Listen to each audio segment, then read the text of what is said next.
మనము తరచుగా చేస్తూ ఉంటాము, దాని విషయంలో ఒక విధమైన నిర్లక్ష్యత ఏర్పడుతుంది. ఇది మనం చాలాసార్లు మన మందిరంలో మనం చెప్పుకుంటూ వచ్చాం. మునుకున్న జాగ్రత్త, మునుకున్న భయం ఇక మెల్లిమెల్లిగా దాంట్లో మనం తగ్గిపోతుంది. ఎందుకంటే అలవాటు అయిపోయింది ప్రతి ఆదివారం మనం చేయడం. Familiarity breeds content. ఏదైతే మనం తరచుగా చేస్తూ ఉంటామో దాని విషయంలో ఒక విధమైన నిర్లక్ష్యత ఏర్పడుతుంది. ప్రతి వారం చేసేది కదా. అందుకు మూల పాఠాలు జ్ఞాపకం చేసుకోవడం మనకి ఎంతైనా మంచిది, మర్చిపోకూడదు. ప్రభు బల్ల గురించి మనము అపోస్తుడైన పౌలు మొదటి కొరింథీయులకు రాసిన పత్రిక 11వ అధ్యాయంలో ఒక మాట, మీరు వర్తమానం ఒకవేళ నాకు దేవుని వాక్యంలో నాకు అవసరమైన వర్తమానం నాకు కావాలి అంటే దేవుడికి ఎంత సమృద్ధిగా వడ్డిస్తాడంటే ఇది మీరు గమనించగలరు. నీకు ఆకలి ఉండాలంటే గట్టిగా నాకు ఇంకా కావాలి ప్రభు అంటే ఇంకా వడ్డిస్తారు. పేజీలు చదవగల, అధ్యాయాలు చదివే కల, బైబిల్ ఈ చివరి నుంచి ఆ చివరి చదవగల. నువ్వు ఒక్క ముక్క చదివితే చాలు, ఒక్క వచనం చదివితే చాలు, అడుపు నిండా అని నీకు ఆకలి ఉండాలి. నా జీవితంలో ఒక మార్పు కావాలి ప్రభు, నాకు విసిగిపోయా, చేసిందే చేసి ఎందుకు పాల్గొంటున్నానో తెలియదు. ఈ బల గురించి నాతో కొత్తగా మాట్లాడు, నూతనంగా నాతో మాట్లాడు. దీని గురించి నాకు ఇంకా ప్రత్యక్షత అవగాహన నాకు కలిగితే, లేకపోతే అన్ని మందిరంలో చేసినట్టు మా మందిరంలో కూడా చేస్తున్నారు. నాకు అందులో కొత్తతనం ఏమీ లేదు. ప్రతి వారం నేను అందులో పాల్గొంటున్నాను. ఎందుకు పాల్గొంటున్నా తెలియదు. ఈ ఒక్క ప్రశ్నకు సమాధానం చెప్పుకో. నువ్వు దేవుని బలలో ఎందుకు పాల్గొంటున్నావు? దానికి ఒక నిర్దిష్టమైన కారణం. ఎందుకు పాల్గొంటున్నామో తెలియదు. అందుకు మనం ఏం చేయాలి? ఇప్పుడు దేవుని అడగాలి, రోజు నాతో కొత్తగా మాట్లాడు. ఆ లేఖనాలే ప్రతి వారం చదువుతారు, ప్రతి ఆదివారం మనలో పాల్గొంటారు. ఎందుకు పాల్గొంటున్నాం? క్రైస్తవ సమాజము, నేను అందుకు చెప్తాను, ప్రభువుల అక్కడ సమీపిస్తున్నది సమాజం మెల్లిమెల్లిగా నీరు కారినట్టే పచ్చబడిపోతుంది. మునుకున్న పట్టింపు ఉండదు, మునుకున్న శ్రద్ధ ఉండదు, మునుకున్న ఆసక్తి ఉండదు, ఆకలి తగ్గిపోతుంది, ప్రేమలు చల్లారిపోతాయి. ఇవన్నీ ప్రభువుల అక్కడ సూచనలు. ఇవి జరుగుతున్నప్పుడు మీరు చూసినప్పుడు నా రాకడ సమీపంగా ఉన్నదని మీరు తెలుసుకున్నది ప్రభు సెలవించారు. కనుక మొదటి కొరింథీయులకు రాసిన పత్రిక 11వ అధ్యాయం చూడండి. మొదటి కొరింథీయులకు రాసిన పత్రిక 11వ అధ్యాయం 23వ వచనం. మొదటి కొరింథీ 11:23. నేను మీకు అప్పగించిన దానిని ప్రభువు వలన పొందితిని. ప్రభువు అయిన యేసు తాను అప్పగింపబడిన రాత్రి ఒక రొట్టెని ఎత్తుకుని కృతజ్ఞతాస్తుతులు చెల్లించి,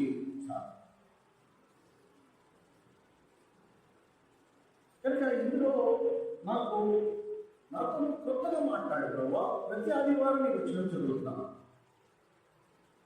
ప్రతి ఆదివారం నీకు వచ్చిన చదువుతాను. ఏ మందిరానికి వెళ్ళినా ఈ వాక్యం చదువుతాను. చదవకుండా రొట్టె ఎప్పుడు వెళ్ళిపోతుంది. ఇప్పుడు కొత్తగా ఏముంది అందులో అంటే, ఆ మాట ఏ సందర్భంలో దేని గురించి మాట్లాడుతున్నాడు అంటే, సగటు క్రైస్తవుని కూర్చోపెట్టి ప్రశ్నిస్తే ఇది దేని గురించి మాట్లాడుతున్నాడు అంటే బల్ల గురించి మాట్లాడుతున్నాడు. అసలు బల్ల ఎందుకు ఇస్తున్నాడు? దేనికి మనం బలలో పాల్గొనాలి? మీరు అపోస్తల కార్యములు 2వ అధ్యాయంలో మీరు అది చాలా మంది ఒక దాన్ని ఏమంటారు, ఒక పద్ధతి కింద మీరు అపోస్తల బోధ యందు, సహవాసం యందు, రొట్టె విరుచుట యందు, ప్రార్థన యందు ఎడతెగక ఉండేది. దాన్ని కొత్తగా తీసుకుంటారు. తప్పేమీ లేదు. దేనికి నువ్వు బలలో పాల్పడుతుంది? దేనికి కొరకు? ప్రభుత్వ సమాధానం పడడానికి. ప్రభుత్వ సమాధానం పడడానికి అంటే ఏ విషయంలో నువ్వు తప్పిపోయావు అదైతే తెలియాలి కదా. అసలు ఏదైనా విషయంలో నేను తప్పిపోయాను, ప్రభుకి వ్యతిరేకంగా పాపము చేశాను, ఇప్పుడు నేను ప్రభుత్వ సమాధానం పడాలి, అదైనా మీకు తెలిసిందా? అదైనా మనకి తెలిసి ఉండాలి కదా. కానీ ఇప్పుడు కొత్తగా ఏముంది, ఏం మాట్లాడాలి ప్రభు నాతోటి అని దాన్ని ధ్యానించినప్పుడు ప్రభు కొత్త వెలుగు ప్రకాశింపజేశారు. ఇక్కడ ఏం రాస్తుంది? నేను మీకు అప్పగించిన దానిని ప్రభు వలన పొంది తెలియదు, అంటే ప్రభు నాకు ఇలా చేయమని చూపించాడు అని చెబుతూ అపోస్తలుడైన పౌలు కొరింథీయులకు ఏమో రాశాడు?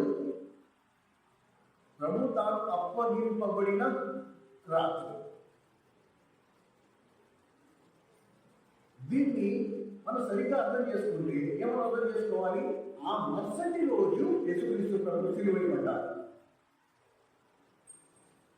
అందరూ పైకి చూడండి ఒకసారి. ఎప్పుడైతే ఇప్పుడు వాక్యం మొదటి కొరింథీయులకు రాసిన పత్రిక 11:23లో ప్రభు తాను అప్పగింపబడిన రాత్రి ఒక రొట్టెని ఎందుకు నేను రాశాను. కానీ అసలు ఏం రాయబడి ఉండాలి?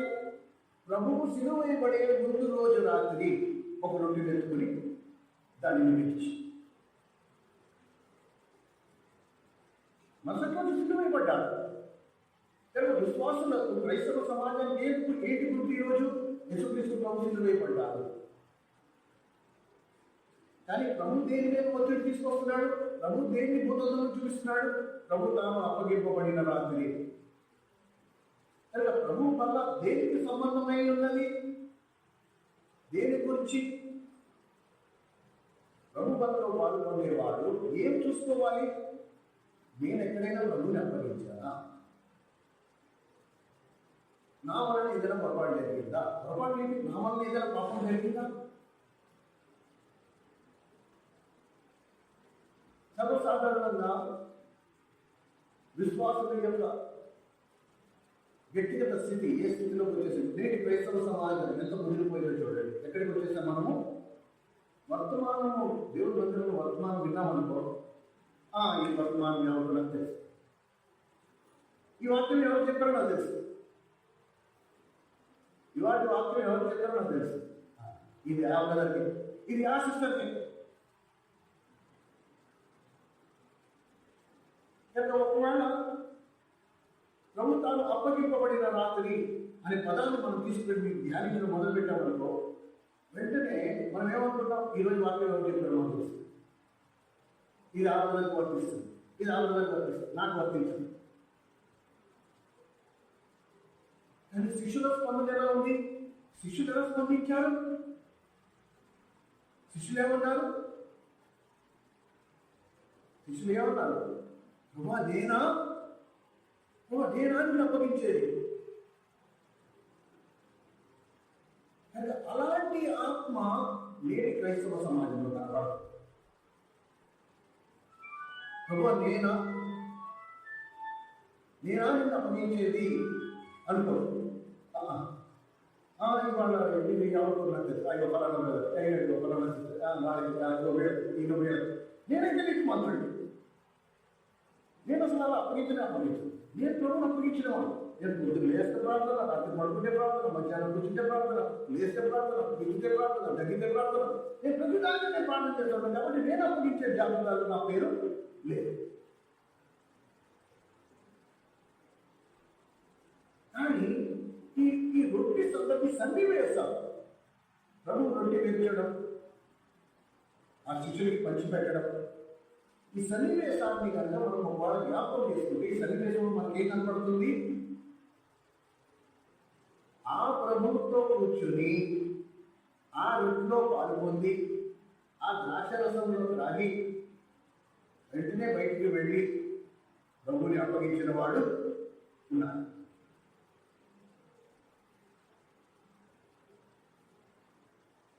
ఇవాటి రోజు దేవుని మందిరంలో ఇంతమంది మనం మనలో పాల్గొంటున్నాం. మనలో ఒకడైనా సరే బయటకు వెళ్ళిన తర్వాత ప్రభుని అప్పగించే ప్రమాదం మనకు ఉందా? 100%. 100%. దేవుడి మందిరంలో బలలో పాల్గొంది, బయటికి వెళ్ళి ప్రభుని అప్పగించి అంతేందుకు ప్రభువు ఉండగానే ప్రభువు చేతిలో రొట్టె తీసుకుని బయటికి వెళ్ళి ప్రభువుని అప్పగించి నరకానికి వెళ్ళిపోయినాడు. దాని నేను ఒక ప్రశ్న వేసుకున్నామండి, ఏంటి దేవుడు బలలో పాల్గొని చచ్చి నరకానికి వెళ్తామా అంటే ఎస్, 100%. యుధాయిస్కారి యొక్క ప్రభు చేతిలో వచ్చి రొట్టె తిన్నాడు, చచ్చి నరకానికి వెళ్ళిపోయాడు. అదే రోజు రాత్రి, ఏ రోజు ప్రభు బలలో పాల్గొన్నాడో ఆ రోజే రాత్రి చనిపోయాడు. ఊరేసుకుని చనిపోయి చచ్చి నరకానికి వెళ్ళాడు. ఇక్కడ ఇంతమంది మనం ప్రభు బలలో పాల్గొంటున్నాం అందుకనే. ఎందుకు అంటే భయం లేదు. ఇంకా ఎప్పుడో మార్గం ఇంకా అక్కడి నుంచి ప్రతి వారం బలలో పాల్గొంటుతూనే ఉన్నా. ఇప్పుడు అలవాటు అయిపోయింది, ఇప్పుడు భయం పోయింది. ఇప్పుడైనా సరే ప్రభు బలలో పాల్గొన్న తర్వాత ఈ రోజే రాత్రి చనిపోయి నరకానికి వెళ్ళే ప్రమాదం అనుకుందా అంటే 100% అప్పుడు జరిగింది, ఇప్పుడు మళ్ళా జరిగే ప్రమాదం ఉంటారు. మరి ఏం చేయాలి? కావున మనలో ప్రతి ఒక్కరు తను తాను పరీక్షించుకునేవారు. ఏం పరీక్షించుకుంటాము మనం? అసలు చాలా వింతైన మాట చూస్తారా మీరు? మీకు ఒక వింతైన మాట చూపిస్తారు. ప్రభువుని అప్పగించడం వేరండి. ప్రభువుతో కూర్చుని ప్రభువు రొట్టెలో పాల్గొని బయటికి వెళ్ళి అప్పగించడం ఇంకా తీవ్రమైన 2 స్థాయిలు. వృత్తి ప్రభువుని అప్పగించడం కంటే ప్రభుత్వ కూర్చుని ప్రభు రొట్టెలో పాల్గొని బయటకు వెళ్ళి ప్రభువుని అప్పగించడం ఇంకా తీవ్రమైన మోసం. ఇప్పుడు అప్పగించడం అంటే ఏంటి? యుధాయిస్కారి ఏం చేశాడు? ప్రభువుని పట్టించేశాడు. అంటే ప్రభువుకి వ్యక్తిగత హాని కలిగించాడు. ఒకవేళ ప్రభువుని పట్టించకపోయి ఉంటే బహుశా ప్రభువు కొన్ని రోజులు ఉండేవాడేమో, ఇంకా అంతమంది ఆశీర్వదింపబడేవాడు, ఇంకా అనేక ఆత్మలు రక్షింపబడేవేమో. కానీ యుధాయిస్కారియతో 30 వెండి నాణ్యాలకి కత్తుబడి ప్రభువుని అప్పగించాడు. అప్పటి రోజుల్లో 30 వెండి నాణ్యాలంటే చాలా డబ్బు. అప్పటి రోజుల్లో 30 వెండి నాణ్యాలంటే చాలా భారీ సొమ్ము. 2000 సంవత్సరాల క్రితం. ఇప్పుడు విశ్వాసులు తమ స్వార్థం కొరకు 500 రూపాయలకే ప్రభువుని అప్పగించడానికి సిద్ధంగా ఉన్నారు. జస్ట్ 500.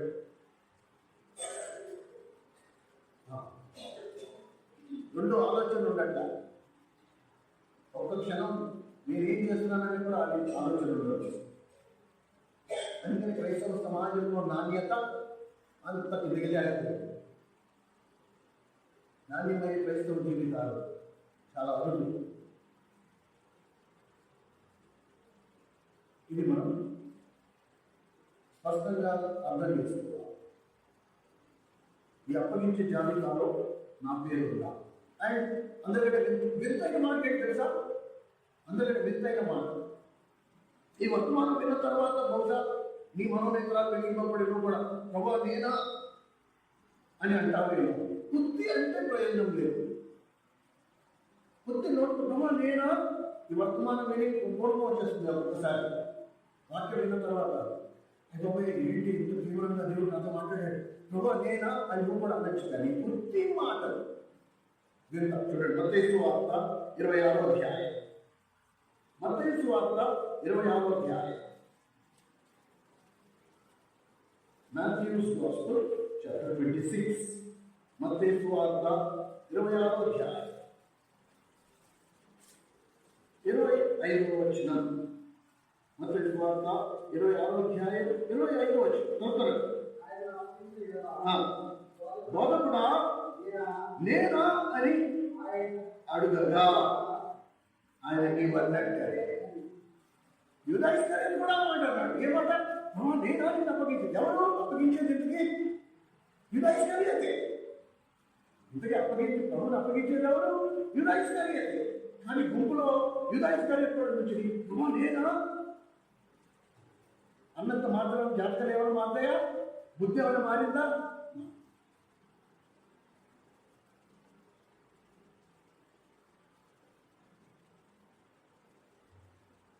వ్యత్యాసం ఎక్కడుంది? ఆ రోజు ప్రభుత్వంతో పాటు రొట్టెలో పాల్గొనిన వారు ఇంకా ఇద్దరున్నారు. పేదలు, యూదా ఇస్కరియోతు. మిగతా శిష్యులందరూ అసంపూర్ణులే. ప్రతి వాడు లోపం, ఏదో ఒక లోపం కలుగుతుంది. మీకు ఒక మాట చెప్పరా? ఆ 11 మంది శిష్యులు 12 మంది శిష్యుల కంటే ఈరోజు నువ్వు నేను చాలా మెరుగైన స్థానంలో ఉన్నాం.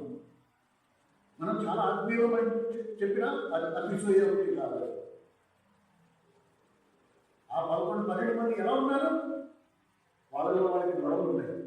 ఏ గొడవలు? ఈయన ప్రభు అయిన తర్వాత ఎవడు నాయకుడు, నేనంటే నేను. వాళ్ళ ఐక్యత లేదు. ఇంకోడు ప్రభు పదలో ప్రభు చేతి నుంచి రొట్టె ముక్క తీసుకుని బయటికి వెళ్ళి ఆయన ఎవరు నాకు తెలియదని ముమ్మారు ఉంటాడు.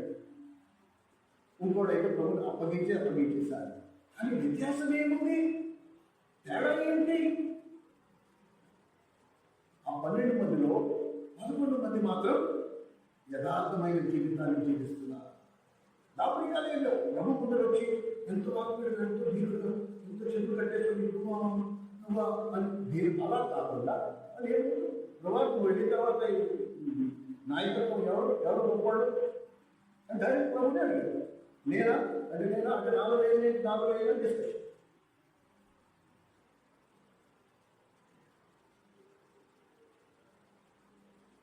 అయినా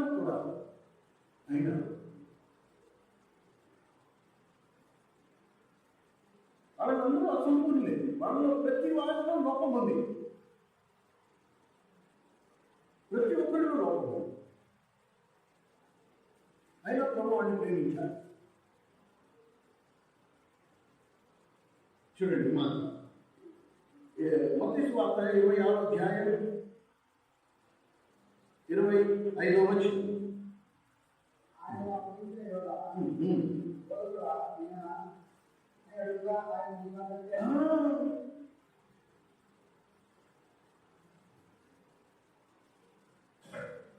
అయితే ఆ 11 మందిలో ఒకడు మాత్రమే ప్రభుని అప్పగించిన వాడు ఉన్నాడు. మిగతా 11 మంది ప్రభుత్వం నిలబడిన వాడు ఉన్నారు. ఒకటే ప్రభుని అప్పగించారు. కనుక ఒకవాడు నువ్వు లెక్కలేసుకుని చూస్తే 100కి 80 మంది. ఏ సంఘంలో 80 మంది యూదా ఇస్కరియోతు ఉంటారో అది మెరుగైన సంఘం. నేను ఎప్పుడు ప్రార్థన చేస్తాను, ప్రభువా మా మందిరంలో 8 మంది యూదా ఇస్కరియోతు కంటే ఎక్కువ మంది ఉండకూడదు. యూదా ఇస్కరియోతు ఉండడం సత్యం. ఇప్పుడు అప్పగించడం అంటే మోసం. అప్పగించడం అంటే ఏంటి? మోసయుక్తంగా ఆయనను పట్టించడం, ఆయన వ్యక్తిగత హాని కలుగజేయడం, సొంత స్వలాభం కొరకు ఇంకోటిని బలి చేసేయడం. ఇది అప్పగించడం అంటే. నా స్వార్థం కొరకు ఇంకోటి బలి చేసేయడం, నా స్వార్థం కొరకు ఇంకోటి సాక్ష్యాన్ని పాటు చేసేయడం, నా స్వార్థం కొరకు తప్పుడు నేరాలు మోపడం, నా స్వార్థం కొరకు తప్పుడు అభియోగాలు మోపడం, నా స్వార్థం కొరకు దుష్ప్రచారం చేయడం. ఇది అప్పగించడం అంటే.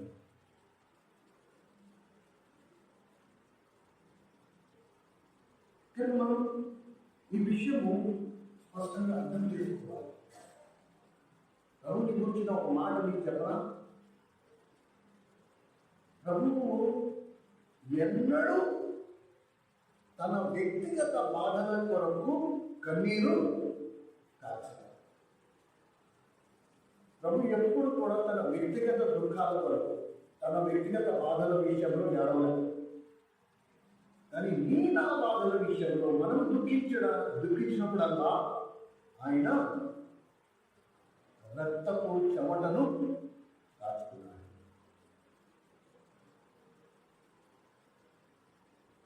ఆయన శరీరంలో ఉండే రక్తపు చెమటలు కాదు. ఇది ఎప్పుడూ మర్చిపోవాలి. మొట్టమొదటిసారి ప్రభువు ఈ రొట్టె మొదలుపెట్టినప్పుడు, అసలు బైబిల్లోనే మొట్టమొదటిసారి ప్రభు ఈ రొట్టె మొదలుపెట్టినప్పుడు అసలు ఎలా మొదలుపెట్టాడు, ఎందుకు మొదలుపెట్టాడు, ఎందుకు అసలు రొట్టె ద్రాక్ష రసము అనే క్రమాన్ని ఎందుకు తీసుకొచ్చాడు? అప్పుడు పలికిన మాటలు ఏంటి చూడాలి. యోహాను సువార్త 13వ అధ్యాయం. యోహాను సువార్త 13వ అధ్యాయం. తీసుకున్న వాటి పేజీ నెంబర్ చెప్పండి. 94వ పేజీ. యోహాను సువార్త 13వ అధ్యాయం 94వ పేజీ మొదటి వచనం. యోహాను సువార్త 13వ అధ్యాయం మొదటి వచనం.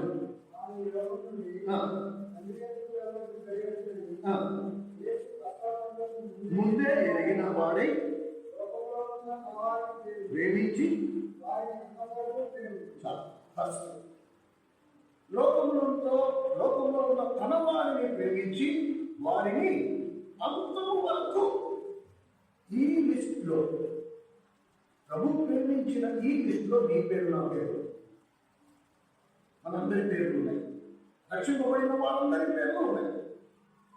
ఇప్పుడు నువ్వు ఎవరి పనుల్లో పాల్గొంటున్నావు, ఎవరి దగ్గర ఎవరి చేతిలో నువ్వు నోటి తీసుకుంటున్నావు? ఆయన చెప్తున్న మాట ఏంటది? ప్రభు నిన్ను ఎంతవరకు ప్రేమించాడు? అంతము వరకు.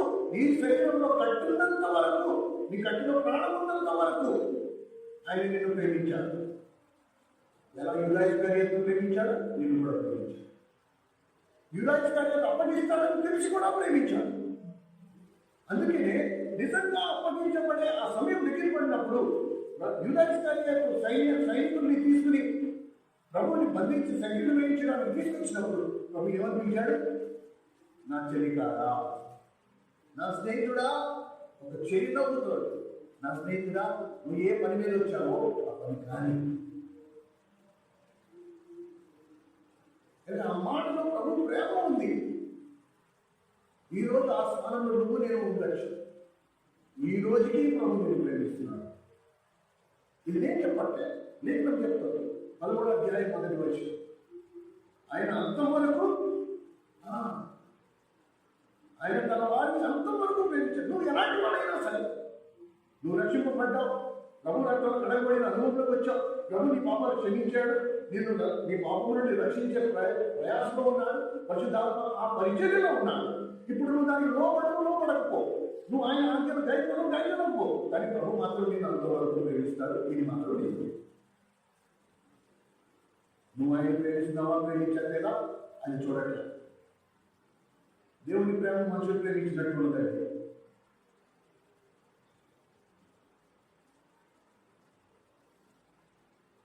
కానీ ఆయన అంతం వరకు మనల్ని ప్రేమిస్తున్నాడు. ఇలాంటి మనోభావముతో ఆయన ఈ రొట్టె ప్రారంభించారు. ప్రేమ అనే పునాదితో ప్రారంభించారు. ప్రేమ అనే దోషమను తప్పును అనే సత్యముతో ఆయన ఈ రొట్టె మొదలుపెట్టారు. లేకపోతే మనలాంటి పాపజ్ఞులు మనం ప్రభు మన దగ్గరికి వస్తే నిజంగా కనుక ప్రభు మన అంతరంగంలో ఎగిన వాడు కనుక ఏమనాలి? పాపించడం బయటపడి సర్వసంతానం ఎవరో మీకు చెప్పింది లోపలికి వచ్చినామని నీ ఎంత ధైర్యంలో మీకు, నీ ఆలోచనలు, నీ చేస్తలు, నీ పనులు మనుషులకి తెలియదు కానీ నాకు తెలియదు అనుకున్నారా? అవసరపండి అనాల్సిన దేవుడు ఏమంటాడు? నేను మిమ్మల్ని ఎంతవరకు ప్రేమిస్తూనే ఉంటాను, ఎందుకంటే ద్వేషించడం నాకు చేత కాదు. అది ద్వేషించడం చేత కాదు. నువ్వు నన్ను పిలిస్తే నేను వస్తాను, నన్ను బయట తీయమంటే తీస్తాను. సరే, నువ్వు నన్ను బయట తీసినందుకు నీకు చాలా థ్యాంక్స్. నువ్వు బయట దగ్గర నా దారిని నేను వెళ్తానన్నా నా దారిని నేను పోతాను. నేను బయట తీసినందుకు నువ్వు నాకు బాధ్యత ఉండాలి అని నేను ఎప్పుడు కోరుకోను. ఎందుకు కోరుకోను? ఎందుకంటే నేను అంతవరకు నిన్ను ప్రేమిస్తున్నాను. నీకు సంపూర్ణ స్వేచ్ఛ.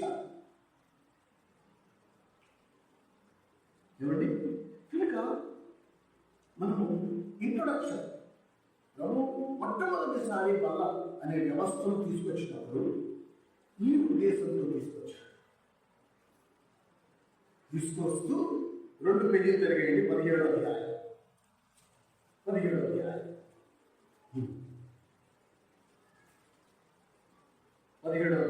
22వ వచనం. మనం ఏకమై ఉన్నలాగున వారిలో ఏకమై ఉండవలనని నీవు నాకు అనుగ్రహించిన మహిమను నా యందు వారి యందు నేనును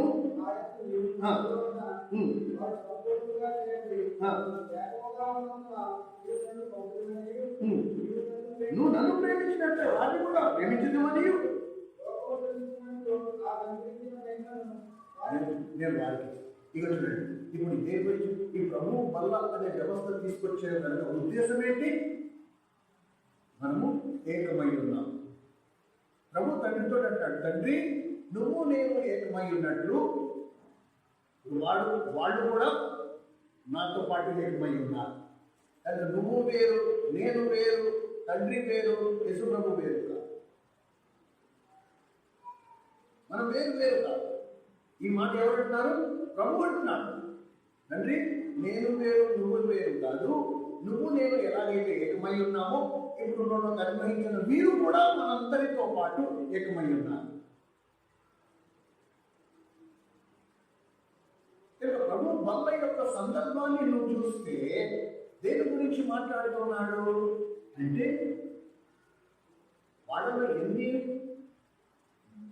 భేదాలు ఉన్నా ఒక సత్యం ఎలాంటి పునాది మీద ప్రభు తన బల్ల అనే వ్యవస్థ ప్రారంభించాడు అంటే ఆత్మ కలిగించిన ఐక్యత. మనం ఏకమై ఉన్నాము, మనం ఒకటై ఉన్నాము. మొదటి కొరింథీయులకు రాసిన పత్రిక 10వ అధ్యాయం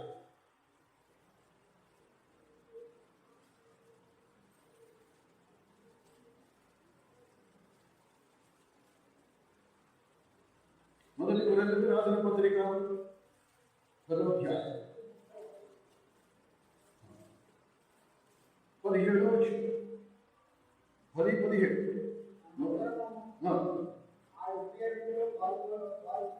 మనమందరము ఆ ఒక్కటే రొట్టెలో పాలు పంచుకుంటున్నాము. రొట్టె ఒకటే కనుక అనేకులమైన మనము ఒక్క శరీరమై ఉన్నాము. రొట్టె ఒకటే. ఆ పాత్రలో ఎదుర్కొన్న బలం మీద ఉండే రొట్టె ఒకే రొట్టె ఉంటుంది. అలాగే అనేకులమైన మనము ఒక్కటై ఉన్నాము, ఒక్క శరీరమై ఉన్నాము. సరేనా? ఇప్పుడు ఈ వేచినప్పుడు వెలుగులో అనేకమైన మనము ఒక్క శరీరమై ఉన్నాము, ఒకే రొట్టెలో పాల్పొందుతున్నాము. ఇది లేఖనం చెప్తారు. ఇప్పుడు ఏమని పరీక్షించుకోవాలి? నేను ఆ రొట్టెలో పాల్పొందుతున్నప్పుడు నేను బహిరంగంగా ఏమని సాక్ష్యం ఇస్తున్నా? ప్రభా, నేను కూడా వీళ్ళతో ఒకటి. కానీ ఒకవేళ నీకు ఆ ఉద్దేశమే లేదు, ప్రభా నేను వీళ్ళతో ఒకటి కాదు, వాళ్ళంటే కుటుంబాల్లో పాల్గొంటారు. కానీ యూదాయిస్కర్యాలు నువ్వు కూడా ప్రభా నేనా అని చెప్పి రొట్టెలో పాల్గొందావు కదా.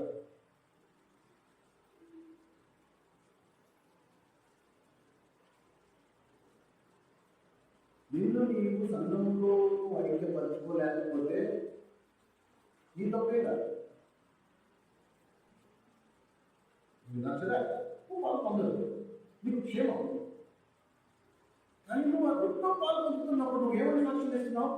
ప్రభా రొట్టె ఒకటే, సంఘంలో అనేకమైన మేమందరం ఒకటే, నువ్వు తండ్రి మేమందరము అయితే ఎలాగైతే ఒకటిగా నువ్వు సెలవిచ్చావో దానికి నేను కూడా సాక్షినై ఉన్నాను. అందుకొరకు నీ బలంలో నేను కూడా పాల్గొన్నాను. కానీ ఒకవేళ నాకు అంతరంగంలో ఆ ఉద్దేశమే లేదు, మనకు ఆ స్వేచ్ఛ లేదు. ఇతరుల పట్ల మన అభిప్రాయాలు భిన్నమైన అభిప్రాయాలు ఉండొచ్చు. నేను ఎవరితో నేను ఏకీభవించలేకపోతున్నాను, వారితో నేను కలిసి బలలో పాల్గొంటున్నానంటే నేను యూదా ఇస్కరియోతు మించిన వాడు. ఎందుకంటే యూదా ఇస్కరియోతు కూడా సెపరేట్, వాడి ప్లాన్ ఏంటి? మీరు చూడండి, ప్రభువే మాట అన్నాడు, యూదా ఇస్కరియోతు ఆ రొట్టె గుచ్చుకుని వెలుపలికి వెళ్ళి వెంటనే ఆయనను అప్పగించను రాసింది యోహాను సువార్త 13వ అధ్యాయం 10వ వచనంలో.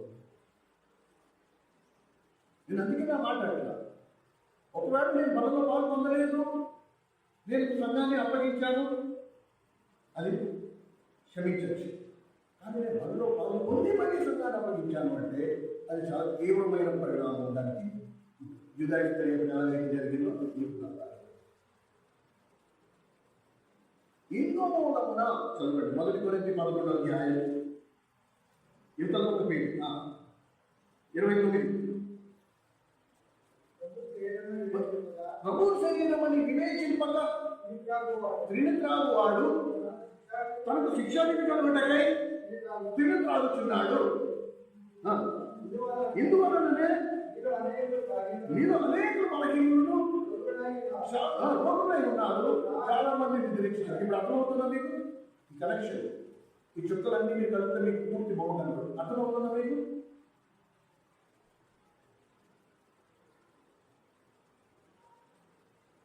నేను ఏ సంఘంలో ఉన్నానో, నేను ఏ రొట్టెలో పాల్పొందుతున్నానో, ఆ సంఘంలో ఉన్న వారందరి పట్ల నాకు సదభిప్రాయం లేకుండా నేను కనుక అందులో పాల్పొందితే ఏమవుతుంది? నేను ఫస్ట్ బలహీనుడైపోతా, అనారోగ్యాల పాలైతా, ఇంకా ఒక మెట్టు పైకి వెళ్తే నా మరణం తరచు. అందుకే దేవుని బలంటే ఒక భయం ఉండాలి. నేను ఎవరు బలవంతం చేయట్లే కదా, ఖచ్చితంగా బలంలో పాల్గొనలేదు. అనాలోచితంగా, గ్రహింపు లేకుండా, వివేచింపకుండా, భయం లేకుండా, నువ్వు పాల్గొంటున్న వారితో ఏకీభవించకుండా, వారి పట్ల నీకు సదభిప్రాయం లేకుండా, అప్పగించే ఉద్దేశంలో నువ్వు బలలో పాల్గొంటే మనం మరణం పాల్గొనడం అంటే మరణం సంభవించిన ఆశ్చర్యపోదు.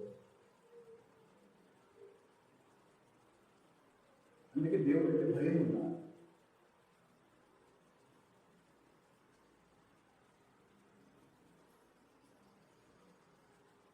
ఎంత స్పష్టం ఈ సంగతి, ఎంత క్లియర్గా ఉన్నాయి. ప్రభు తాను అప్పగింపబడిన రాత్రి ఎందుకు రాస్తుంది? ప్రభు సిలువైబడక ముందు రాత్రి రాయొచ్చు కదా. అసలు ప్రభు వల్లే అప్పగింతలకు జాగ్రత్త. సంఘంలో ఒకటివి కాకపోతే దూరంగా ఉంటుంది. ప్రభు అందులో పాల్గొనదు. పాల్గొనదు ఇష్టం. ఆ సంఘంలో నేను కట్టేదను పాతాళ ద్వారంలో కానీ ఎంత నిలవనేలో అని సెలవిచ్చిన దేవుడు. సంఘానికి ఎటువంటి నష్టం ఉండదు. అప్పుడు ప్రభుని శరీరధారిగా యూదా ఇస్కరియోతు అప్పగించాడు. ఇప్పుడు సంఘం అనే శరీరం, క్రీస్తు శరీరాన్ని అప్పగించేవాడు అప్పగించవచ్చు. దానివల్ల సంఘానికి మాత్రం నష్టం ఎప్పుడు రాదు. నువ్వు ఎంతైనా ట్రై చేసుకో. ఇది సంఘానికి ఉండే సాక్ష్యం.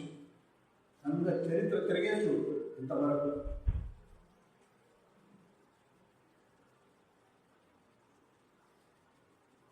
బైబిల్ ఏమని హెచ్చరిస్తోంది?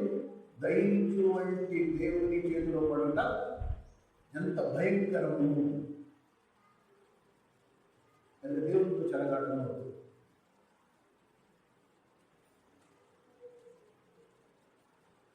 ఇది మనం బాగా గ్రహించిన అనుభవంలో ఉంటాం.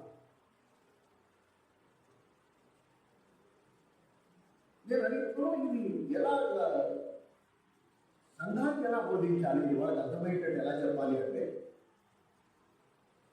మన కడుపులో పుట్టిన మన సంతానం, మన పిల్లలు బయటికి వెళ్ళి మా నాన్న ఇలాంటి వాడు, మా అమ్మ ఇలాంటిది, మమ్మల్ని చూసుకోరు, మాకు బట్టలు ఉండరు, మాకు తిండి పెట్టరు అని చెప్తే ఆ తల్లిదండ్రులకు ఎలా ఉంటుంది? ప్రభుత్వం.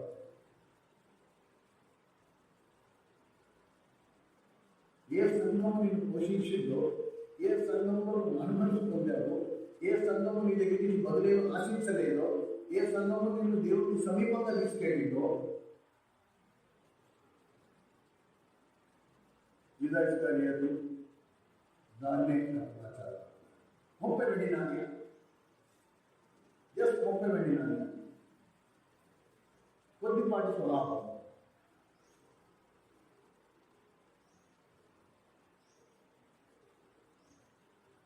ఎంత ఈజీ. ఆ తర్వాత బ్రెయిన్కి వచ్చేటప్పటికి చాలా ఆలస్యం అయిపోయాడు. ఆ 30 వెండి నాణ్యం తిరిగి తీసుకెళ్ళి తిరిగి ఇచ్చేశాడు. కానీ ప్రయత్నం ఏంటి? మారు మనసు లేదు, పశ్చాత్తాపం లేదు. పేదల ప్రభు దగ్గరికి వచ్చి వెక్కి వెక్కి ఏడ్చాడు. అని చెప్పినట్టే యూదా జీవితంలో ఆ ఏడుపు లేదు. యూదా జీవితంలో ఆ వెక్కి వెక్కి ఏడవడం అనేది తెలుగు వేస్తున్నాడు. చచ్చిన కంటే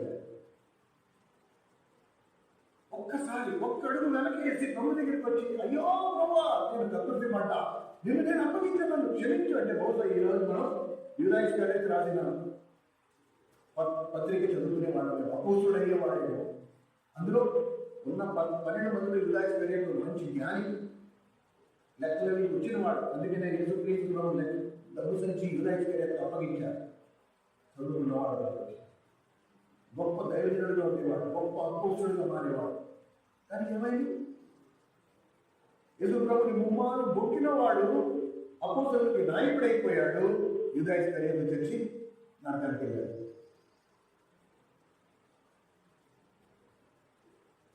ఇది వ్యత్యాసం. This is the difference.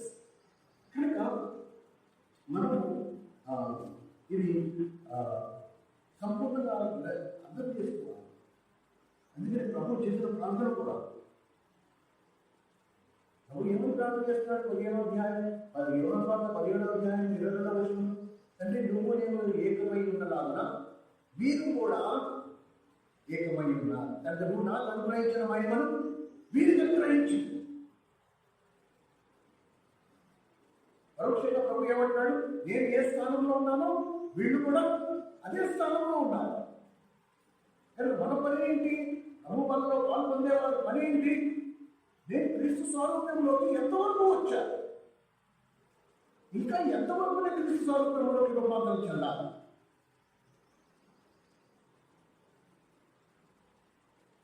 ప్రేమ సహోదర సహోదరి, దేవుడి ప్రేమను బట్టి మీ అందరికీ నా విన్నపం, నా విజ్ఞాపన, దయచేసి నేనైతే ప్రభుని అప్పగించను అని మాత్రం అనుకోవద్దు. తాను నిలుచున్నానని తలంచేవాడు పడిపోకుండా జాగ్రత్తగా చూసుకో. సమయం వచ్చినప్పుడు నీకు తెలియకుండానే నువ్వు ప్రభుని అప్పగించిన వాడు జాగ్రత్తగా ఉంటావు. అందుకే పరీక్షించుకోమంటారు, అందుకే జాగ్రత్త అంటున్నాను. ఈ మాటలు చెబుతూ ఇంకొక ఎక్స్ప్రెషన్, ఇంకొక సందర్భం మనము అది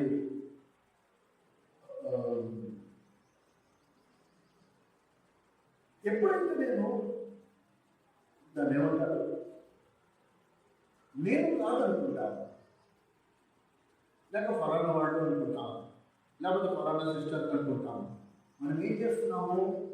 తీర్పు తీర్చే పరిస్థితికి వచ్చేస్తాం. ఒక వాక్యం విన్నా కూడా క్రైస్తవ సమాజము విశ్వాసంలో ఆత్మీయ పరిపక్వత్వం ఎలా అయిపోయిందంటే, వాక్యం వర్తమానం వినగానే వాళ్ళకి చెప్పారు, వాళ్ళు మా మాస్టర్ గారికి వాక్యం ఫలానా వాళ్ళకి చెప్పారు, ఇక వీళ్ళకి చెప్పారు, వాళ్ళకి చెప్తారు. తెలివి పెరిగిపోయింది, తెలివితేటలు ఎక్కువైపోయి ఎవరు కూడా నాకు వాక్యం ఈరోజు వాక్యం నాకు అనుకోవట్లేదు ఎవరు. ఎందుకంటే అందరూ నీకు మంత్రులు, అందరూ నీకు మంత్రులు. ఈరోజు వాక్యం నాకు అనుకునే స్థాయి దాటిపోయారు అందరూ. ఈరోజు వాళ్ళకి చెప్తారు, ఈరోజు వేరే చెప్తారు, ఈరోజు వాక్యం వాళ్ళకి, ఈరోజు మంత్రులు వాక్యం వాళ్ళకి. దేవుని మందిరంలో నువ్వు వింటున్న వాక్యం నీకు తప్ప నీ పక్కోడికి కాదు. ఎవరికి వాళ్ళు అలా అనుకో. ఎప్పుడైతే నేను పక్కోడికి అనుకున్నానో పరోక్షంగా నేను ఏం చేస్తాను? తీర్పు. ఇప్పుడు తీర్పు తీస్తే ఏమవుతుంది? మీరు మర్చిపోయే ప్రమాదం ఉంటుంది కాబట్టి రాసి పెట్టుకోండి. ఈ వచనాన్ని ఇంటికి వెళ్ళాక మళ్ళీ చదవండి. తీర్పు తీస్తే ఏమవుతుంది? యాకోబు పత్రిక 4వ అధ్యాయం. యాకోబు పత్రిక 4వ అధ్యాయం 212వ పేజీ. ఇవాళ ఈ వాక్యము మీరు విన్న తర్వాత అయినా సరే జాగ్రత్త పడండి.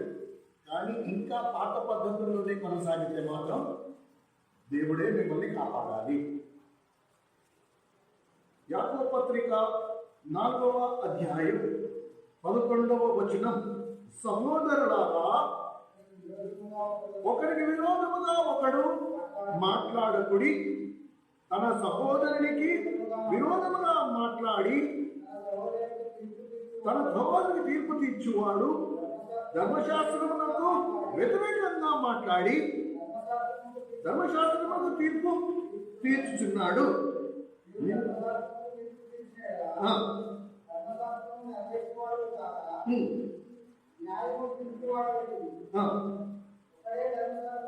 ఇది 12వ.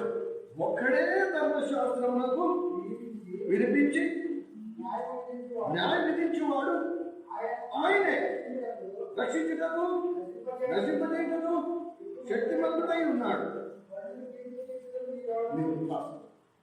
ఈ మాట అర్థం ఏంటి? ధర్మశాస్త్రానికి రచయిత ఒక్కడే, చట్టాన్ని నియమించిన వాడు ఒక్కడే. ఏ చట్టము? ఈ లోకంలో ఉండే చట్టం కాదు. లోకంలో ఉండే చట్టం బిఆర్ అంబేద్కర్ వల్ల వచ్చింది. పరలోకపు చట్టాన్ని ఎవరు తీసుకొచ్చారు? దేవుడు ఒక్కడే.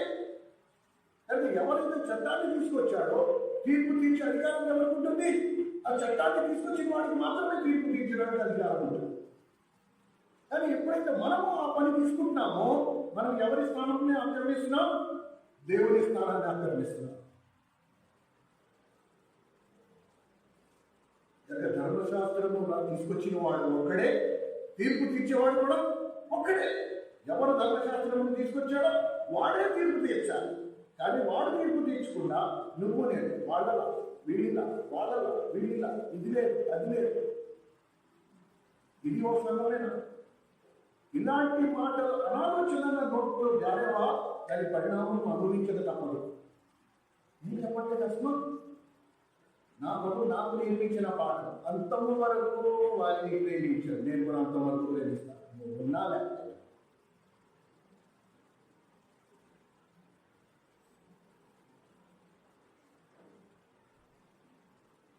నేను నేర్చుకున్నాను. అదొకటి ప్రేమించాను.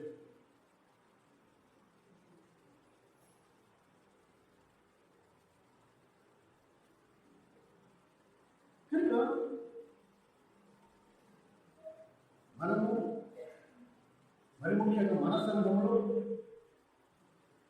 అన్నీ కాకపోయినా కొద్ది సత్యాలకు సజీవ సాక్షులంగా మనం నిల్చున్నాం. ఉదాహరణకి మనం తణుకు తీసుకో, దశభాగాలు లేవు. మనం శిష్యత్వం గురించి భారం కలిగి ఉన్నాం. సువార్త వ్యక్తిగతంగా చేస్తాము, గుంపుగా వెళ్ళి చేయము.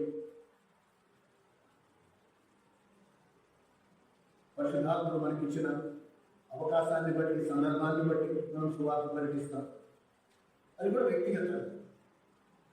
ఎందుకు? దేవుడు ఇంకా మనల్ని సిద్ధపరచాలి.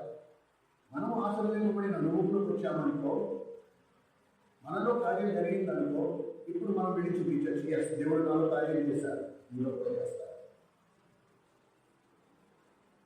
ఇది లేకుండా మనం ఎన్ని మాట్లాడుతున్నా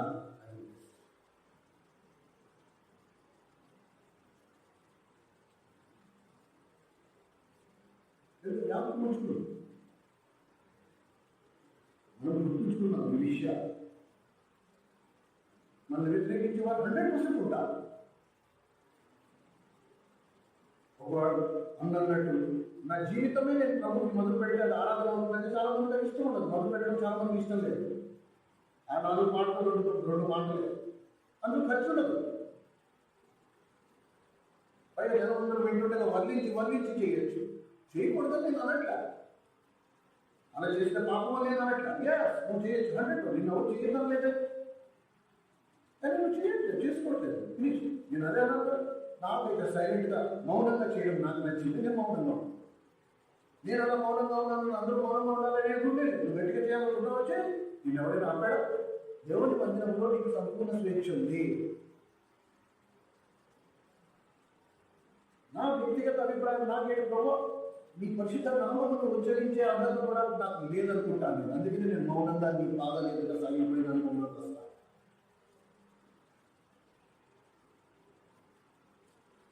అందుకే నేను మౌనంగా ఉంటాను. నన్ను చూసి మీరు ఒకరు మౌనంగా ఉన్నారనుకో, అది నీ నేను అలా ఉన్నామని మాత్రమే చెప్తాను. నువ్వు స్టార్టింగ్ రోజు నుంచి నేను అదే మాట చేసుకుంటూ వస్తాను. ఇంకొకరు గట్టిగా చేయాలనుకుంటున్నావు చేసుకో, ఎంత సాగిపోవాలనుకుంటున్నావు వాళ్ళు.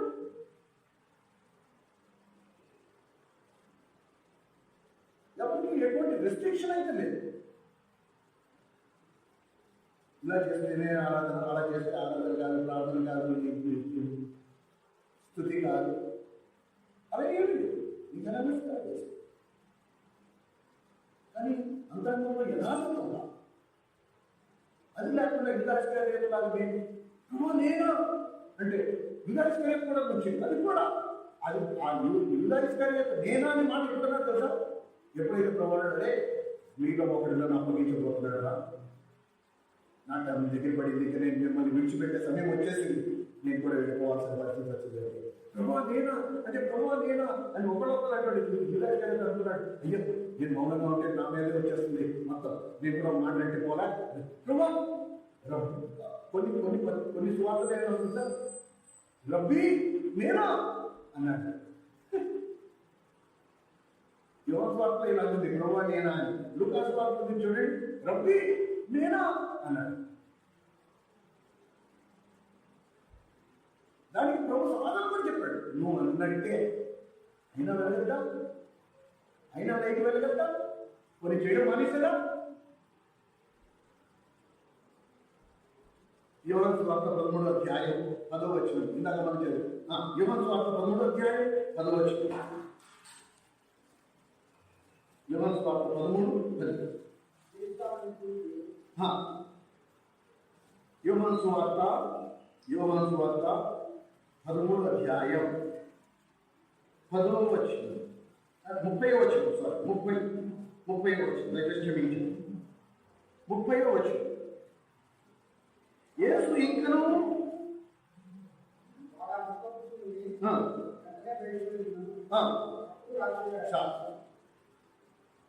వాడు ఆ మొక్కు ఎవరు యూదాస్కరియత యేసు చేతిలో రొట్టె తీసుకుని వెంటనే బయటికి వెళ్ళిపోయాడు. దీనికి ఆయన డిసైడ్ చేసుకున్న పని చేయడానికి, యేసు ప్రభువుని అప్పగించడానికి. యేసు ఆ మొక్క యూదా ఆ మొక్క యూదాస్కరియత ఆ మొక్క తీసుకుని వాడు ఆ మొక్క తీసుకుని వెంటనే బయటికి వెళ్ళిపోయాడు. మిగతా వాళ్ళందరూ గదిలో ఉన్నారు. ఆ 11 మంది ఆ గదిలో ఉన్నారు. ఆ 11 మంది ప్రభుత్వం నుంచి ఉన్నారు. వాడు ఒక్కడే బయటికి వెళ్ళిపోయాడు.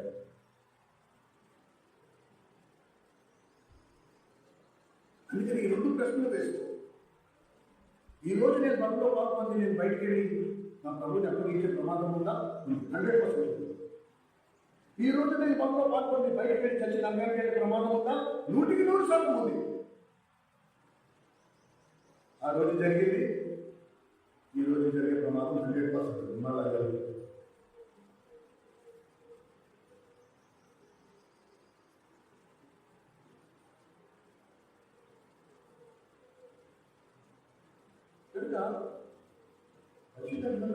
మాటలే వింటారు. ఈ ప్రభు బలలో పాలు పొందడం గురించి ఆలోచిస్తూ ఊరికే పరాట్గా చూశారు. చూస్తే ఎన్ని విషయాలు ఉన్నాయి. అసలు ఏ సందర్భంలో ప్రభు తీసుకొచ్చాడు? అప్పగించడం అంటే మోసంతో స్థిరంగా చేయడం. అది యేసు ప్రభుని దొరకబెట్టాడు, యేసు ప్రభుని పట్టించాడు, వ్యక్తిగతంగా నష్టం చేశాడు. ఈరోజు యేసు ప్రభు లేదు అప్పగించడానికి. నేను ఎవరిని అప్పగించాలి అంటే ఈ రోజు కూడా ప్రమాదం ఉంది. సంఘం అనే శరీరం మీద దాడి చేయాలి, సంఘం అనే శరీరం మీద నేరాలు మోపడాలి, సంఘం అనే శరీరం మీద అబద్ధపు దోషారోపణ చేయాలి. ఏది లోపల ఉండే అదే రోజులో పొందుతూ ఆ ప్రమాదం మనందరికీ వచ్చింది. దానివల్ల భారీ నష్టం. దేని గురించి ప్రభు మాట్లాడుతున్నాడు? ఆ రొట్టి ఎందుకు నీ చేతికి ఇస్తున్నాడు? నేను నువ్వు ఎలాగైతే ఏకమై ఉన్నామో అలాగే సంఘంలో ఉన్న వారందరూ కూడా. ఇంగ్లీష్ తర్జుమాలో ఏం రాస్తున్నాడంటే ఇది ఒక పెద్ద సంతోషకరమైన కుటుంబం. One big happy family. మొదటి పేతురు రాసిన పత్రిక 3వ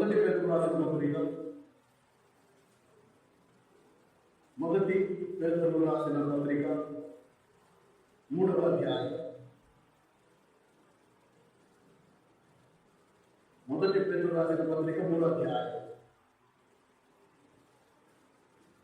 ఇది మొదటి 215 పేజీ. మొదటి పేతురు రాసిన పత్రిక 3వ అధ్యాయం 8వ వచనం. తుదకు మీరందరూ ఏక మనస్కులై ఉండుడి.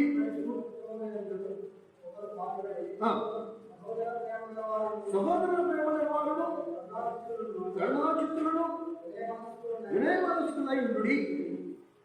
ఆశీర్వాదమునకు వారసులకు మీరు పిలువబడుతుంది కనుక కీర్తి ప్రతిజ్ఞుడు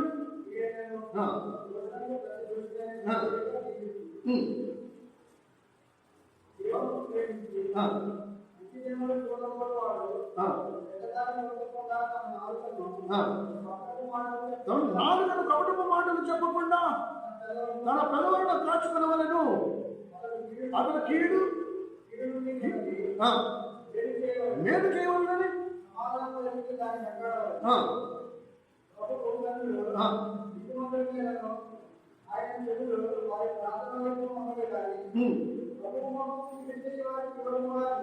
చూసారా?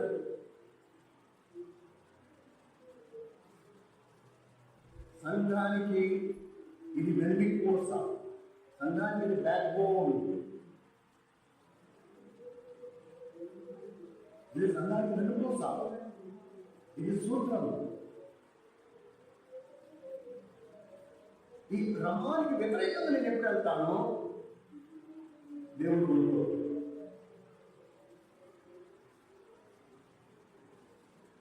ఇది ప్రభు సెలవిచ్చిందమ్మా.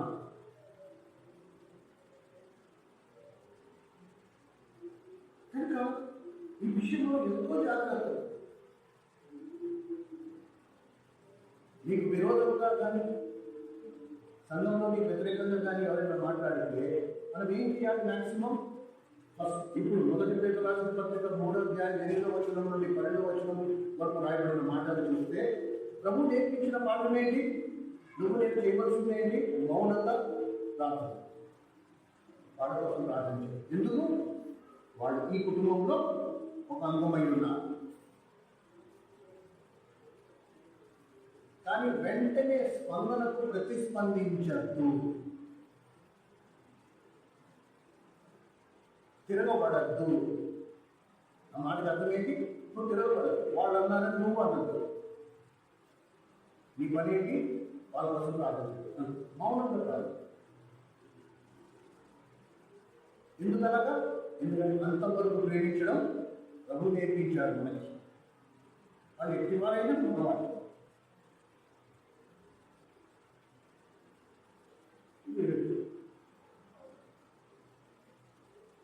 ప్రభు సరైన మార్గంలో తీసుకురా.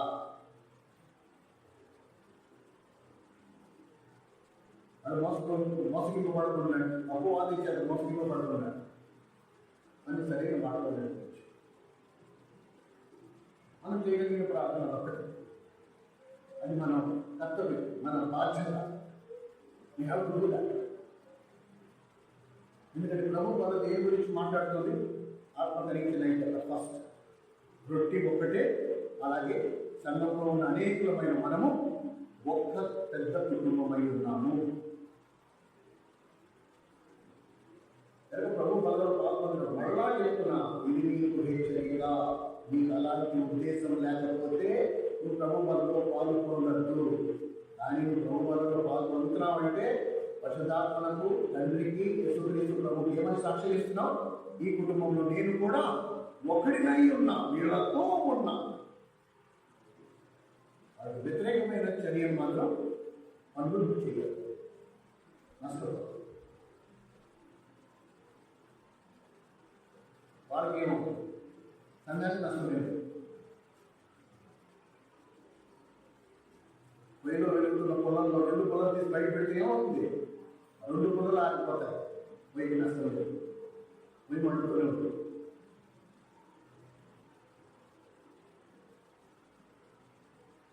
ఇది అంతే. ఇది కూడా ఏ సందర్భంలో ఇది దేవుడు మనకు తీసుకొచ్చి పెట్టాడు, ఏ విషయాలు కృష్ణాత్మ దేవుడు మీకు విభజించే విషయంలో ఏమన్నాడు తెలుసా ప్రభు? ఆ తీవ్రత, ఇది కేవలం దాని తీవ్రత మీరు అర్థం చేసుకుంటారని మరి నేను చెప్తున్నాను. ఎవరిని కించపరిచే ఉద్దేశం నాకు తెలియదు. దాని ప్రమాదం తరచుగా నేను మనలో పాల్గొంటున్నాను కాబట్టి ఒక విధమైన నిర్లక్ష్యత ఏర్పడే ప్రమాదం అందరికీ కొంచెం. యూదాయిస్కరీ విషయంలో మనం ఏమన్నా తెలుసా? వీడు అసలు పుట్టకపోయి ఉంటే బాగుంది ఇలా ఎవరైనా అంటారా? బిడ్డ పుట్టాడు, చక్కటి తెలివితాట్లు వచ్చాయి, ఆత్మ కార్యం జరిగింది, పెద్దోడయ్యాడు, చేతితో చేశాడు. అలాంటి బిడ్డను చూసి వీడు అసలు పుట్టకపోయి ఉంటే బాగుండు అనే మాట ఎవరైనా అంటారా? కానీ ప్రభు అంటారు. మత్తయి సువార్త 26వ అధ్యాయం. మత్తయి సువార్త 26వ అధ్యాయం. ఇది మన పేరులో త్వరగా 26వ అధ్యాయం 24వ వచనం. మనిషి కుమారుడు గురించి వ్రాయబడిన ప్రకారము ఆయన కూర్చున్నాడు కానీ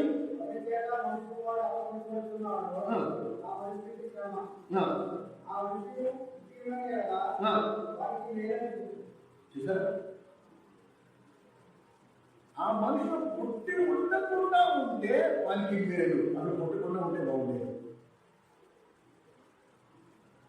ఎప్పుడైతే పిల్లలు తల్లిదండ్రులకు వ్యతిరేకమైన చర్యలు, ఆ కుటుంబానికి నష్టం వాటిల్లే చర్యలు చేస్తారో, ఎంత విసిగిపోకపోతే ఆ తల్లిదండ్రులు సొంత కడుపులో పుట్టిన బిడ్డని నా కడుపులో నువ్వు చెడగొట్టావని పదాలు వాడుతారు. చెప్పండి, ఎంత కడుపు రోదన రాకపోతే నా కడుపులో నువ్వు చెడగొట్టావు. అసలు పుట్టకుండా ఉంటే బాగుండేది, నువ్వు పుట్టిన వెంటనే చస్తే బాగుండేది. ఈ పదాలు ఎప్పుడు వస్తాయి? ఎప్పుడైతే వాళ్ళు ఇక్కడ నిర్ణయం చేసుకున్నారు పెళ్లి కుమారుడు.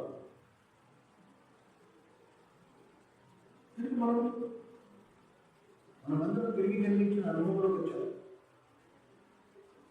ప్రభు ఎన్నటికీ మనతో ఈ మాట అనకూడదుగా, నువ్వు మానవ పొందకపోయి ఉంటే బాగుండేది అనే మాట మన విషయంలో రాకున్నాను. చాలా ప్రమాదకరం, చాలా ప్రమాదకరం.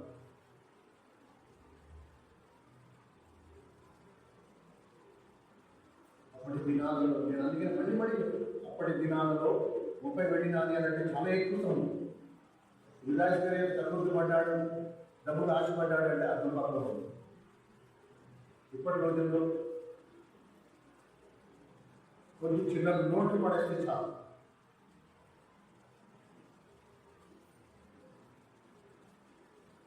జనం రెడీ, ఏ చెప్పమంటే చెప్తారు. కానీ అందుకని గడిచిన వారం మనం ధనాపేక్ష విగ్రహారాధన, ధనమును ప్రేమించడం కూడా విగ్రహారాధన.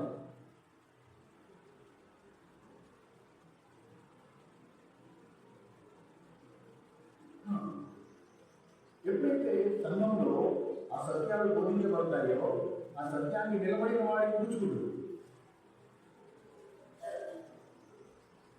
ఇప్పుడు వాడు ఏదో విధంగా పట్టకాచి వేరే వేయడానికి చేస్తారు. ఎందుకంటే మనం ఆ విలువలకు నిలబడ్డాం, దాని గురించి మనకు బోధిస్తాం. ఆ విలువలకు నిలబడిన వాడికి బాధ, ఇప్పుడు దాని వాళ్ళు గ్రహిస్తారు. 100%.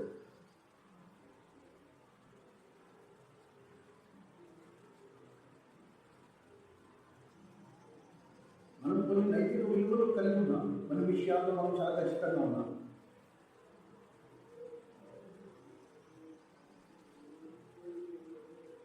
మీతో వాళ్ళు విలేరు, వాళ్ళు వ్యతిరేకిస్తారు. మిగతా సంఘాల్లో విలేరు, వాళ్ళు దాన్ని వ్యతిరేకిస్తారు. దశమాగాలు మనం తీసుకో, దశమాగాల గురించి మనం గురించాం, దాని గురించి తీసుకో, మీతో ఇది సమమైన అంటే వ్యతిరేకిస్తారు. ఎందుకంటే వాళ్ళు బతలేదు, వాళ్ళకి బతికే కాదు. ఇంటికి వెళ్ళడం, ప్రార్థన చేయడం, మీకు నచ్చినా నచ్చకపోయినా మనుషులు సంతోషపెట్టే పరిచయం. ఎవరే చెప్పాడు? నువ్వు మనుషులు సంతోషపెట్టిన వాడిని దేవుని సేవకుడివి కాదు. ఒక సేవకుడికి నేను ఇప్పుడు ఛాలెంజ్ సవాలు చెప్తున్నాను. ఒక్కడి నుంచి చెప్పండి, అన్న నేను ఫోన్ చేశాను మీరు మా ఇంటికి రాలేదని, ఒక్కడి నుంచి డబ్బులు చెప్పండి. అర్ధరాత్రి కాదు, 1 గంట కాదు, 2 కాదు, 3 కాదు, 24 గంటలు నేను సర్వీసించాను. నువ్వు చెప్పినా మా ఇంటికి మీరు రాలేదు, నేను ఫోన్ చేశాను మీరు రాలేదు.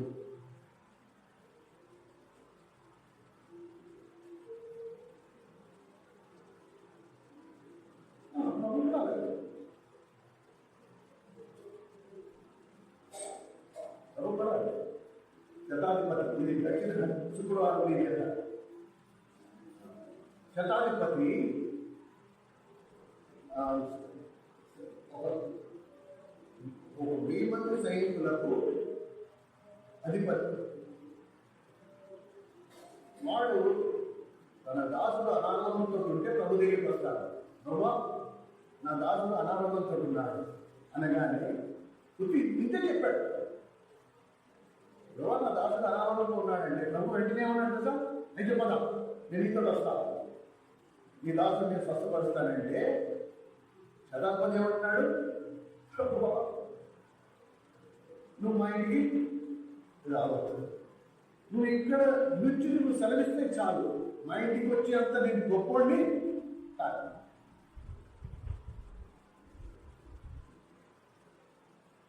ప్రభువు అతని విశ్వాసాన్ని చూసి ఆశ్చర్యపోయాడు. నేను వాళ్ళ ఇంటికి వచ్చి ప్రార్థన చేస్తానంటే ఎంత తగ్గించుకుని చెప్తున్నాడో చూడు. ఇతడు ఇశ్రాయేలులో ఇటువంటి విశ్వాసం నేను ఇంతవరకు చూడలేదు. మా ఇంటికి రావచ్చు, ఒకరు ప్రార్థన చేస్తారు, అది నా విశ్వాసం. ప్రభు అన్నాడు, సరే నీ విశ్వాసం చెప్పడం నీ కలుగుగా ఓ వాడు ఇంకా ఇంటికి చేరకుండానే ఇంటి నుంచి కబురు వచ్చేసింది, నీ దాసుడు స్వస్థ చిత్తుడయ్యాడు, నీ దాసుడు బాగైపోయాడు.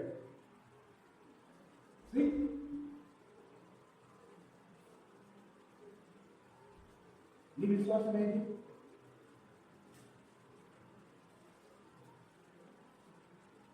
ఎంత బలంలో పాల్గొన్నది ముందు ప్రేమ సోదరు సోదరి మనందరికీ 2 అవకాశాలు ఉన్నాయి. ఒకటి అపోస్తలులలో నాయకుడు అవ్వచ్చు, లేదా యుధాయిస్కర్యంలాగా చర్చి నరకానికి వెళ్ళచ్చు. 2 దాకా మనం ముందరే ఉంటుంది. పేదలు పశ్చాత్తాపడ్డాడు, వెలుపులకి వెళ్ళి వెక్కి వెక్కి ఏడ్చాడు. అయ్యో బాబు నేనంత ఘోరమైన పాపిని, నువ్వు నాకు చెప్తున్నా సరే నేను మీసం వెలేసా, నేనా నేనా నేనా నా ప్రాణం పోయినా సరే నేను నిన్ను అసలు మొగ్గలు అన్నాను, అయినా దుర్మార్గులు ఎవరో నాకు తెలియదు అనేసానే, నన్ను క్షమించు ప్రభు అంటే దానితో ప్రభు ఆయన దగ్గర వైపు చూశాను. పేదలు ఎందుకు ఏడుస్తున్నావు? నాకు తెలుసు నన్ను మొక్కుతాను, ఎందుకంటే నేను అంత బలం లేదు, ఎంత బాధపడదు అంతే. పేదలు ఏమైపోయాడు? అపోస్తలులలో నాయకుడు అయిపోయాడు. చెరువులో వేలాడుతున్న దొంగలిద్దరు, ఒకడు పశ్చాత్తాపడ్డాడు, యేసు ఈ శిక్ష మాకు తగును, నువ్వైతే పాపం లేని వాడవు, నీకెందుకు ప్రభువా ఇచ్చినటువంటి శిక్ష అంటే, నేడే నువ్వు నాతో పరదేశుకుంటూ ఒక బాప్తిసం లేదు, ఒక బలలో పాల్గొనేది లేదు, ఏమీ లేదు, ఒక్క మాటలు అంతే. ప్రభు వైపుకి తిరగడం ఎంత సింపుల్, ఏమీ లేదు. ఇది నా విజ్ఞాపనం మీ అందరితో. ప్రియమైన సోదర సహోదరి, ప్రతిరోజు నువ్వు నేను మారవలసి పొందాలి. ఏ విషయంలో? ప్రభు పోలికకు వ్యతిరేకమైన లక్షణం నాలో ఉంటే ఆ విషయంలో నేను మారవలసి పొందాలి. నా భాష సరిగ్గా లేదంటే నేను మారవలసి పొందాలి, నా చూపు సరిగ్గా లేదంటే నేను మారవలసి పొందాలి, నా ప్రవర్తన సరిగ్గా లేదంటే నేను మారవలసి పొందాలి.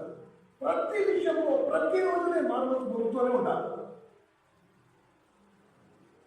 ప్రభు బలదైనకు వచ్చినప్పుడు ప్రభు బలలో పాల్పొందక మునుపు పరీక్షించుకోవడానికి నీ దగ్గర ఏమీ లేదు అంటే నువ్వు భవిష్యత్తుగా ఏమని సమాధానం చెప్తున్నావు తెలుసా ప్రభుకి? ప్రభు నేను నీ స్వరూపంలోకి వచ్చేసాను ఆల్రెడీ, ఇక నాలో పరీక్షించుకోవడానికి ఏం లేదు. నిజంగా నువ్వు క్రీస్తు స్వరూపంలోకి వచ్చేసావా? నిన్ను విమర్శించుకోవడానికి ఏమీ లేదా? నీకు తీర్పు తీర్చుకోవడానికి ఏమీ లేదా?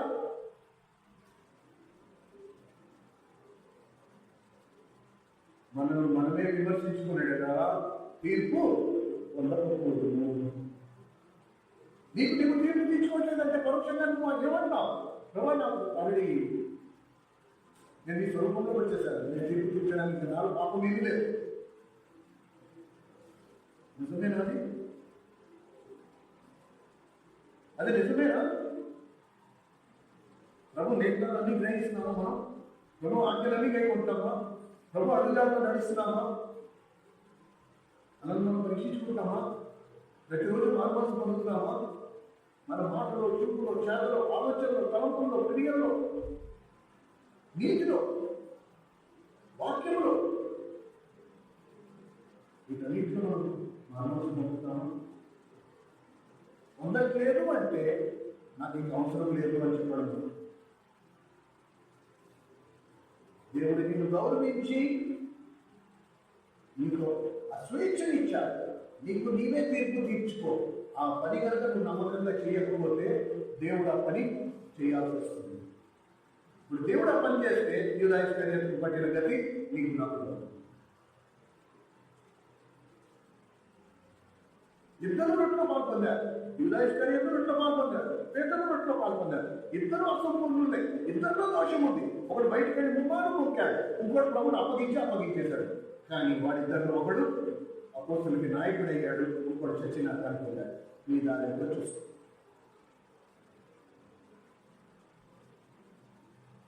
నీ దారిలో చూస్తాం.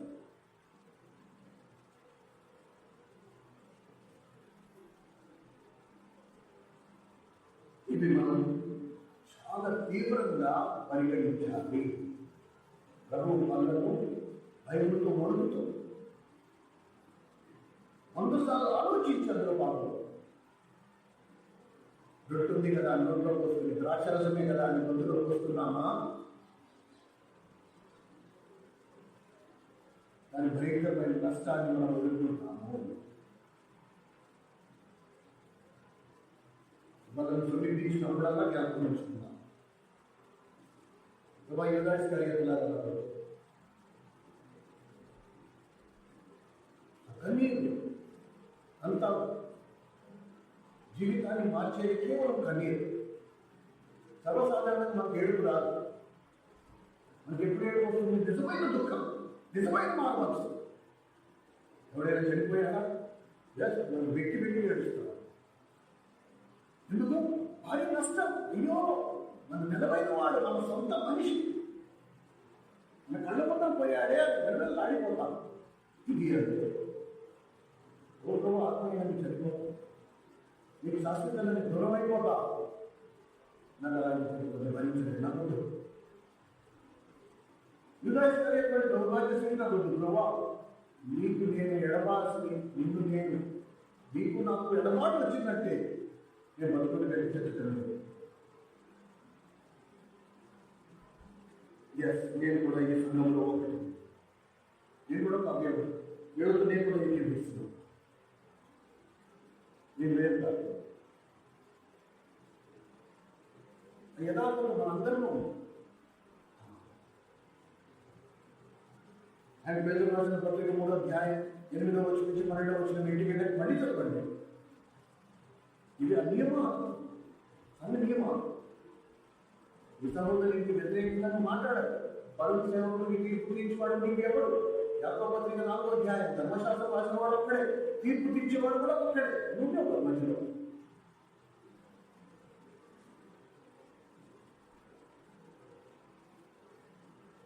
నాకు ఇప్పటికీ గుర్తు, యోసేపు చాలా కాలం క్రితం ఒక మాట అన్నాడు, దేవుని సంఘము ఎప్పుడూ నిలిచి ఉంటుంది. నాకు నచ్చలేదనుకో నేను వేరే సమయం చూసుకోవాలి. సంఘం అక్కడే ఉంటుంది.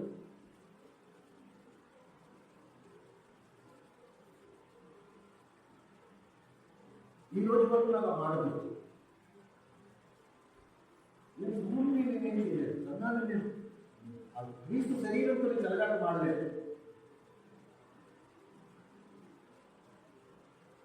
అందుకని బలంలో పాల్గొన్న సమయంలో నేను అది జ్ఞాపకం ఉంచుకోవాలి.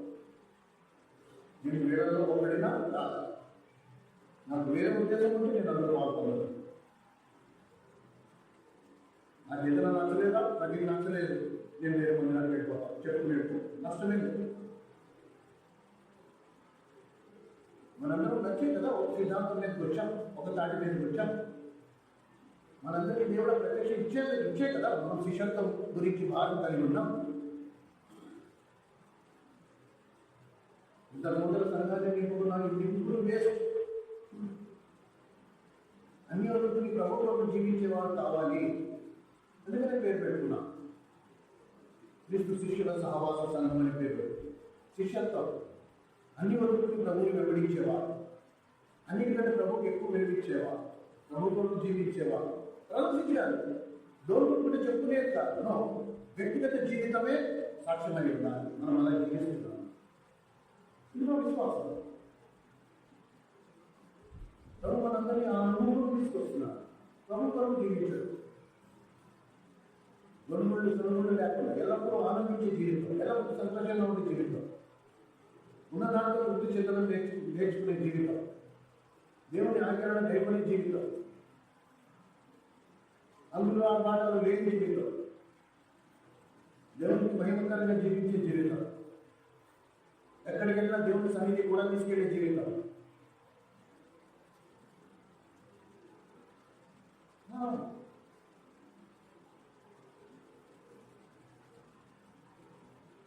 అంతేకాదు. ఎలా అంటే ప్రార్థన చేసుకున్నావా, బైబిల్ చదివావా, ఉపవాసం ఉంటున్నావా, ఇప్పుడు ప్రార్థన చేసుకుంటున్నావా, ఇంకా కుటుంబాన్ని ఉన్నాం. హార్దిక్ అయితే రేపు స్కూల్కి వెళ్ళాలి, కొడుకోకో అని చెప్తే వాడు అర్థపడవాలి. చిన్నపిల్లడు వాడికి తిరిగి 30-40 సంవత్సరాలు వచ్చిన తర్వాత కూడా మీ దగ్గరికి వచ్చి బైబిల్ చదువుతావా, ప్రార్థన చేసుకుంటావా, అప్పుడు ప్రార్థన చేసుకుంటావా అంటే మీకు ఎలా ఉంటుంది? ఇది పెద్దవాడి కొడుకులేరా, కొడుకు అంటే ఎలా ఉంటుందండి? ఎంత దరిద్రంగా ఉంటుందండి? అసలు వినడానికి దరిద్రంగా ఉంటుంది. అది చిన్న పిల్లడు ఎవరైనా వింటే ఏమంటాడంటే, ఏంటన్నా వాడు ఏమో చిన్న పిల్లడు ఏంటి, వాడు పడుతుంది పడుతూ ఇది అంతే. నువ్వు చెప్పాలేంటి? వివేచన ఉన్నదా? దీన్ని అత్యంత అది అర్థం చేసుకున్నారా? పెద్ద చదువుకున్నారా? వీడు ఆత్మీయుడు అన్నట్టు, దేవుడు వీడికి ఆ పరిచయం అప్పగించినట్టు ఇంటింటికి వెళ్ళి వాళ్ళు ప్రార్థన చేసుకున్నారా? ప్రజలు చెప్తున్నారా? బైబిల్ చదువుకుంటున్నారా? ఇప్పుడు ప్రార్థన చేసుకుంటున్నారా? ఈ మధ్య ఎలా ఏడ్చుకున్నాడు? మళ్ళీ మీ ఇంటికి రాడు. ఏం ప్రయోజనం? మనకి దేవుడు స్వేచ్ఛని ఇచ్చాడు. వ్యక్తిగతంగా నా మట్టుకు, నా తృప్తిగా, నా మనస్సాక్షి నన్ను నేరాపరుడు చేయకుండా ఉన్నట్టు నేను దేవుడి కొరకు జీవిస్తా. ఒకడు వచ్చి నన్ను అడగక్కల, నేను ఒకటి రుజుపరచక్కల, అవసరం లేదు. ఇప్పుడు మొత్తం వర్తమానం ఎంతైతే మనం విన్నామో ఆ వాక్యపు వెలుగులో, ఆయన వెలుగులో నడిచిన ప్రకారం నేను కూడా వెలుగులో నడుస్తానంటే నేను ఎవరికి సమాధానం చెప్పాను? హ్యాపీ, నువ్వు సంతోషంగా ఉండొచ్చు. దేవుడికి స్తోత్రం. ఇంకా నువ్వు రాకూడదు, నువ్వు ఆల్రెడీ అనుభవంలో ఉన్నప్పుడు నేను ఈ సందర్భంతో ఏకీభవిస్తున్నాను. తండ్రి, ప్రభువా, ఈ సంఘం ఏకమై ఉన్న ప్రకారం నేను కూడా వారితో ఏకమై ఉన్నాను. చాలా సంతోషం. నువ్వు ఎవరు 100% దేవుని సన్నిధి నీతో ఉంటుంది. నువ్వు ఎక్కడికి వెళ్ళినా దేవుని సన్నిధి నీతో కూడా తీసుకెళ్తావు. ఎవరి పనిలో, ఎవరి సామర్థ్యాన్ని బట్టి వాళ్ళు పరిచర్య చెయ్యొచ్చు. ఈ స్వేచ్ఛ మీకు ఉంది. నేను ఎప్పుడైనా చెప్పానా ఆ సంఘానికి వెళ్ళద్దు, అక్కడికి వెళ్ళద్దు, ఇక్కడికి వెళ్ళద్దు నేను చెప్పానా? నేను ఇంకా పరోక్షంగా మిమ్మల్ని ప్రోత్సహిస్తాను. మీరు వెళ్ళాలి. వెళ్తేనే మీకు అర్థమవుతుంది అక్కడికి ఇక్కడికి తేడా ఏంటి. దానికి ఎలా తెలుస్తుంది? మనకు అసలు తెచ్చింది. మీతో అయితే గల్తీ చేస్తారు, వెలిపేసేస్తారు. ఆ మంత్రం ఎందుకు ఈ మంత్రం ఎందుకు మన దగ్గర అలాంటి రోజు ఎందుకు సంపూర్ణ స్వేచ్ఛ మీరెక్కడ వినాలి. అదేవిధంగా దేవుడు మనకి ఇచ్చిన శిక్షత్వము భారం. మీకు ఆ భారం ఉంటే కొంతమందికి సువార్త భారం ఉండొచ్చు. నీ భారం చేయి, నేను ఎవరైనా వద్దన్నారా చేయొద్దన్నా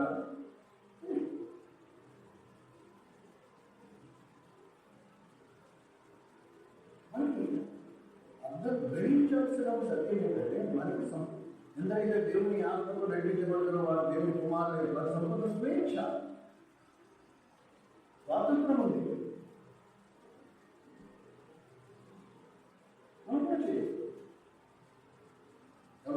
నా పరిధిలో నేను చేసుకో. ఏ రోజు సంఘంలో దేవుడు ఆత్మ నిపుణుల సమృద్ధిగా అందరికీ ఇస్తారు, మనందరం సజీవమైన సాక్షులుగా ఉంటాము. ఆ రోజు మనం 100% బహిరంగ వార్తవచ్చు. మన సజీవమైన సాక్షులు మై ఉన్నాం. ఇప్పుడు మనం నోటికి చెప్పగలం, మనం చూసిన వారికి అర్థమవుతుంది. మన జాతకం మన ఊరిలో మన జాతకాలు తెలుసా తెలీదా? ఏం చేయాలి? మన జాతకం మన ఊరిలో తెలుసు కదా. పొరుగురికి వెళ్తే మనం మీసాలు తెలియచ్చు, కానీ మన ఊరిలో మీసాలు తెలియగలమా? మన సంగతులు తెలుసుకోవాలి. మనలో ఆ మార్పు మనకి ఫస్ట్ కనిపించాలి. అండ్ దేవుడిని ఆశీర్వదిస్తే అది మనకే ఉండదు, అది అందరికీ తెలుసు ఆటోమేటిక్గా. మనం మైండ్లో అవ్వకాల దేవుడిని నిజంగా ఆశీర్వదించాడు అంటే దేవుని ఆశీర్వాదం మనకే ఉండదు, అది అందరికీ కనపడుతుంది. నువ్వు నేను నోడికి చెప్పక జనమే మన గురించి సాక్ష్యం అవుతుంది, దేవుడిని ఆశీర్వదించాడు అని వాళ్ళే చెప్తారు.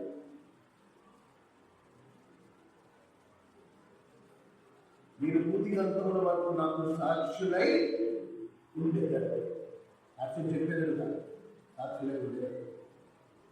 ఫస్ట్ మనం సాక్షులుగా మారాలి. మనకంటూ ఒక సాక్ష్యం ఉండాలి.